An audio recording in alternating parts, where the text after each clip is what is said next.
from HCG Hospital. I'm a cardiologist. Let us see the latest updates on hypertension. Why it is important? Because we know that as per WHO, we can say nearly 63% of the total deaths in India, they are due to non-communicable disease, and of which we can see that nearly 1/3 of the patients, they are attributed to cardiovascular disease. So we can say that it affects 45% of the patient in 40 to 60, 70 years of the age, and rise in the blood pressure among the most important risk factor for the cardiovascular disease. So this is very important. So let's see what data we have regarding the hypertension. In India, the prevalence has gone up. We can say that it has gone up to over 30 years to 38% in men and 32% in the female patient, from 29% and 28% respectively. So that a number of the patients having hypertension, which has increased in last 3 to 4 decades. And despite of that, we can say that nearly half of the patients are male patient, and nearly 40% of the women with hypertension, they are not aware that they are hypertensive. So once they know that they are hypertensive, additionally, over 62% of the male and more than 50% of the women living with hypertension, they did not get treatment. So the patients, they don't know they are hypertensive, and once they know they are hypertensive, significant number of the patients, they are not taking the medication for the blood pressure. And if at all they take the medications for the blood pressure, so what are the medications that are being used to control the blood pressure? So in fewer than 1 in the 5, we can say men, and 1 in 4 women with hypertension, I mean, they are well controlled. That is the data from the Lancet. So that is number 1, WHO. Second guidelines we have, that is the International Society of the Hypertension, which has released the ISH 2020. And 2 things they have focused. One is the essential and one is the optimal.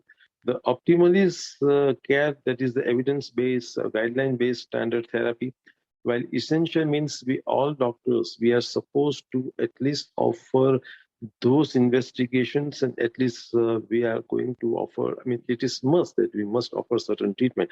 So they have divided optimal care and essential care. Essential means standard refer to minimum standards of care to allow specification of essential standard of care for low resources settings. So when the resources settings are very low, certain things which are essential, which all of us, they have to follow. Another important is the AHA-ACC, which has released a scientific statement in 2021, offering the new guidelines for the management of the stage 1 hypertension. So what they say, when stage 1 hypertension, and if the age CVD risk or 10-year CVD risk, which is less than 10% with stage 1 hypertension, the management initially which stays is non-pharmacological treatment. And if we are not able to achieve the blood pressure goal within 3 to 6 months, then we must offer the patient antihypertensive medication.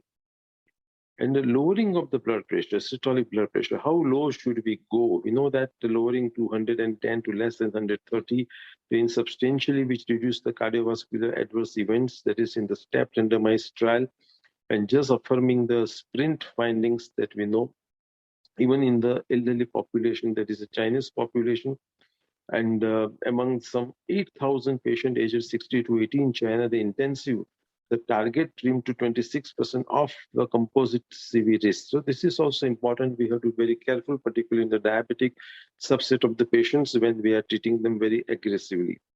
Now, once we have come the diagnosis of the hypertension, treatment of the hypertension, target of the hypertension. Now, in regard to the prognostic value of the ambulatory blood pressure monitoring, most important is the nighttime blood pressure measurement too.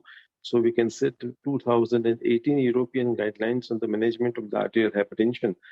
They recommend that diagnosis of the hypertension, not only it should be dependent on the office blood pressure measurement, but we must take the help of ambulatory blood pressure monitoring, as well as we must take the help of home blood pressure monitoring. Sometimes the patients, they have normal blood pressure, but sometimes we see left ventricular hypertrophy on the ECG and echo. So in those patients also, we should also take the help of ambulatory blood pressure monitoring and home blood pressure monitoring. So we should not only rely of his blood pressure, but must take the help of ambulatory and the home blood pressure monitoring. Now, once we have decided to treat the hypertensive patient, the next question will come, should I take this treatment lifelong? European guidelines equally recommend the 5 classes of the antihypertensive drugs, and most important is the adherence to the treatment, which is very, very important. And for the better control of the patient, I mean, it is advised that we should start antihypertensive therapy for the initial dual fixed dose combination, that is ACE inhibitor or the ARB. It should be combined with the calcium channel blocker of the diuretic. So we have to give the dual combination, means two drug. It is always better to start in the patient having hypertension. And since the early July 2018, so this is about European guidelines. So we are all focusing on the two drug combination for the treatment of the hypertension. HIGAS study, which represents the largest study which has stated the nighttime antihypertensive therapy. So should we give this blood pressure treatment at the night time, or we should give in the morning time? The most important thing is that we should use two drugs, and at the same time, we should use the long-acting medication. We should use the long-acting drugs. So we should not use short-acting drugs because the effects will go away. So we have to offer the treatment which has got 18 to 20 hours effect, which is there.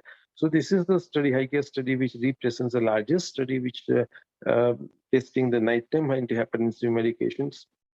In this trial, the chronotherapy was associated with the significant reduction in the endpoints, including the deaths. And this, HIGAS chronotherapy trial, which tested the whether nighttime therapy in the comparison to the hypertensive therapy. So nighttime therapy, which exerts the favorable cardiovascular risk reduction. The largest study included a total of 19,000 hypertensive patients, and during an average follow-up of 6.3 years, 1752 participants, they experienced the primary CV outcomes, and ambulatory blood pressure measurement was performed for 48 hours to collect the data on how blood pressure differed during the sleep. So this is one most important. So we can say that we need to diagnose hypertension.